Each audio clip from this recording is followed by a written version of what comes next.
ஒரு குட்டி mini vlog பார்க்கலாமா? இந்த விளாக் சண்டே எடுத்தது. மார்னிங் எந்திரிச்சதும் ஃபிஷ் கடைக்கு போயாச்சு. 9 மணிக்குள்ளே போனால் தான் மீன் கடையில் கூட்டம் இருக்காது. அதுக்கு மேலே போனால் சரியான கூட்டமாயிரும். 1/2 கிலோ வஞ்சிர மீனும் ஒரு 1/2 கிலோக்கு ஊளி மீனும் வாங்கிட்டு வந்திருந்தேன். அது எல்லாத்தையும் வாஷ் பண்ணி எடுத்து வச்சுட்டு அன்றைக்கி மார்னிங் பிரேக்ஃபாஸ்ட்டுக்கு ஹஸ்பண்டுக்கு பப்பாயாவும் ட்ராகன் ஃப்ரூட்டும் கட் பண்ணி கொடுத்துருந்தேன். ஃபஹீம் கெலாக் சாப்பிட்டுக்கிட்டான். ரயானுக்கு மட்டும் தோசையில் பால் சீனி ஊற்றி கொடுத்தாச்சு. ஸோ இதெல்லாம் முடிச்சுட்டு மார்னிங்கே பார்த்தீங்கன்னா மீன் குழம்பு வச்சிடலான்னு சொல்லிட்டு கூட்டி தான் வைக்க போகிறேன். அதுக்கு தேங்காய், அதுக்கப்புறம் வெங்காயம், தக்காளி எல்லாமே ஒன்றா கூட்டி வைப்போம் இல்லையா, அதுக்கு தான் ரெடி பண்ணிட்டு இருந்தேன். இந்த மண்பானை பார்த்தீங்கன்னா வாங்கி 8 வருஷம் ஆயிடுச்சு. நான் ஃபஸ்ட்டு வாங்கின பாத்திரம் இதுதான் மண்பானை.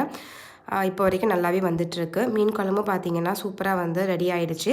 சைட்லேயே மீன் ஃப்ரை பண்ணுறதுக்கும் மசாலா தடவி எடுத்து ஃப்ரிட்ஜில் வச்சாச்சு. இதெல்லாம் முடிச்சுட்டு தான் நான் காலையில் சாப்பிடவே செஞ்சேன். ஒரு 11:30 ஆகிடுச்சு. ப்ரெட்டும் டீயும் வச்சு சாப்பிட்டாச்சு. ஸோ லஞ்சுக்கு பார்த்தீங்கன்னா சூப்பராக ஃபிஷ் ஃப்ரை பண்ணி சாப்பிட்டுட்டு ஈவினிங் மேலே கொஞ்சமாக ஸ்நாக்ஸும் என்னோடய ஃபேவரட் பலாப்பழமும் வாங்கிட்டு வந்தோம்.